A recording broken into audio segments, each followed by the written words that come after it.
Shalom, salam damai dalam nama Tuhan kita Yesus Kristus. Kita bersyukur kerana pagi yang indah ini kita dapat bertemu semula di dalam renungan harian daripada Gembala Rickson Matangan. Kita sudah belajar tentang banyak perkara daripada Tuhan Yesus Kristus melalui khotbah di bukit. Sehingga pengajaran yang lalu kita belajar tentang pembalasan atau balas dendam yang diajarkan sendiri oleh Tuhan Yesus Kristus melalui khotbah di bukit Tuhan Yesus Kristus. Kerana itu saudara yang dikasihi dalam nama Yesus, hari ini kita akan teruskan pelajaran kita tentang berkaitan juga dengan pembalasan, berkaitan juga dengan emosi dan berkaitan dengan amarah kita. Tetapi kali ini Tuhan Yesus mengajarkan kita bagaimana pula ajaran Yesus tentang mengasihi musuh. Saudara yang dikasihi dalam nama Yesus, kita teruskan pelajaran pada hari ini daripada Matius 5 ayat 43 sehingga 48. Matius 5 ayat 43 sehingga 48, saya menggunakan terjemahan bahasa Malaysia.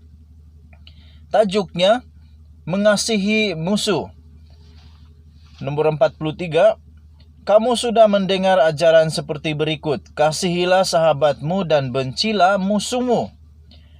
Tetapi sekarang aku berkata kepada kamu, kasihilah musuh kamu dan berdoalah bagi orang yang menganiaya kamu. Dengan demikian kamu menjadi anak-anak Bapa kamu yang di surga. Kerana Allah menerbitkan matahari yang dijadikannya untuk orang yang baik dan untuk yang jahat. Dia menurunkan hujan untuk orang yang mentaati Allah dan juga untuk orang yang tidak mentaati Allah.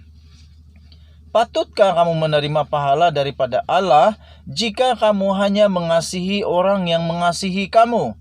Bukankah para pemungut cukai pun berbuat demikian? Jika kamu hanya beramah-ramahan dengan kawan-kawan kamu, apakah kelebihannya? Orang yang tidak mengenal Allah pun berbuat demikian. Kamu harus mengasihi semua orang, seperti Bapa kamu yang di surga mengasihi semua orang. Saudaraku yang dikasihi dalam nama Yesus, saudara, kita sering sahaja berkawan. Kita sering ada ramai kawan. Pada masa yang sama, realitinya kita juga ada musuh. Ada orang yang kita tidak suka. Ada orang yang kita benci. Ada orang yang benci kita. Ada orang yang tidak suka kita. Tetapi ajaran Tuhan Yesus Kristus berkata, pada perjanjian lama Yesus memberikan dahulu sejarah ataupun latar belakang melalui dalam perjanjian lama, di mana kita dalam perjanjian lama orang Israel, orang Yahudi telah diajar kasihi musuhmu dan kasihi sahabatmu, kasihi sahabatmu dan bencilah musuhmu.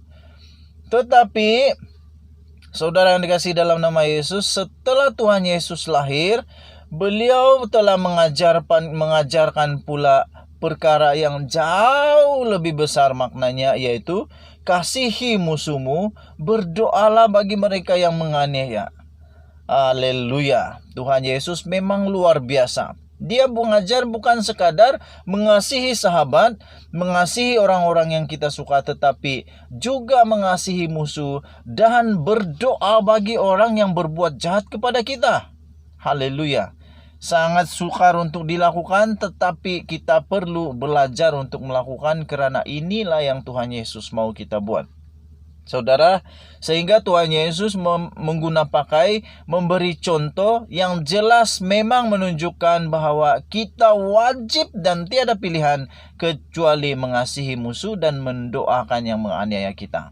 Apabila Yesus memberikan contoh, memberikan perbandingan, di mana katanya ke Yesus dalam ayat sebentar tadi, Bapa di sorga memberikan matahari untuk semua orang, tanpa mengira orang yang taat kepada Allah atau yang tidak taat kepada Allah, orang berdosa atau orang kudus atau siapa sekalipun di dunia ini, sama ada percaya atau tidak kepada Tuhan Yesus. Tetapi matahari itu untuk semua orang, tanpa syarat, tanpa pengecualian, bahwa semua layak menerima matahari itu. Oleh kerana itu, Yesus bertanya, patutkah kamu menerima pahala jika kita hanya mengasihi orang yang mengasihi kita saja. Sedangkan orang berdosa pada ketika itu, yaitu di dalam tradisi orang Yahudi, pemungut cukai adalah di tingkat paling bawah di dalam kasta orang Yahudi pada ketika itu.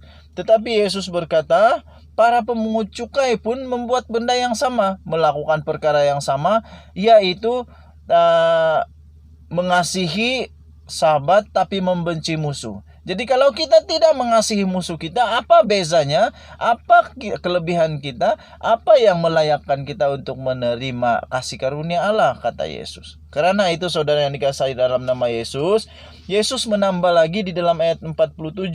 Jika kita hanya berkawan-kawan kepada orang yang kita suka saja, apa kelebihan kita dengan orang yang tidak mengenal Allah?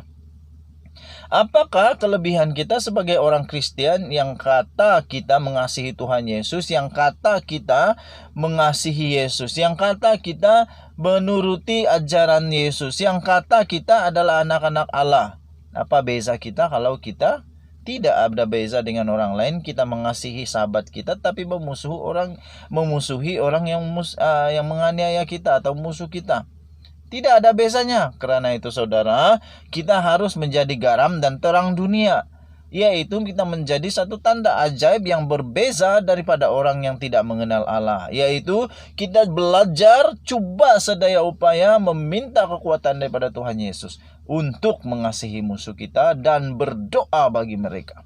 Saudara, Yesus berkata, kasihi musuhmu dan berdoa bagi orang yang menganiaya kamu. Inilah ajaran yang benar daripada Tuhan Yesus Kristus.